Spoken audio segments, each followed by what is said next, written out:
Amis internautes, salam alaikum. Veuillez vous abonner sur votre chaîne Dakar Plus et n'oubliez pas d'activer la cloche de notification. Vous aurez des informations en temps réel ici au Sénégal et à l'extérieur. ki may bëgg almet nag moom am na xam-xam bopp bi wow na xam-xam bi bari na macha allah kenn mënu koo jàpp muy Abdoulaye Diop Khass moo tax ma dajaleel ko gorosu almet yu bari yi ndax xam-xam bee bari Abdoulaye Diop Khass yal na yàlla nangu ñaan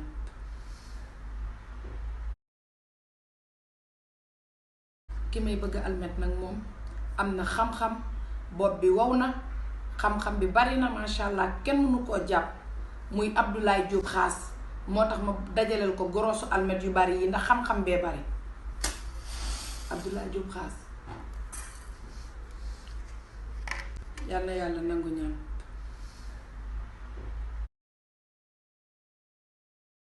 ki may bëgg almet nag moom am na xam-xam bopp bi wow na xam-xam bi bari na macha allah kenn mënu koo jàpp muy Abdoulaye Diop Khass moo tax ma dajaleel ko gorosu almet yu bari yi ndax xam-xam bee bari Abdoulaye Diop Khass yal na yàlla nangu ñaan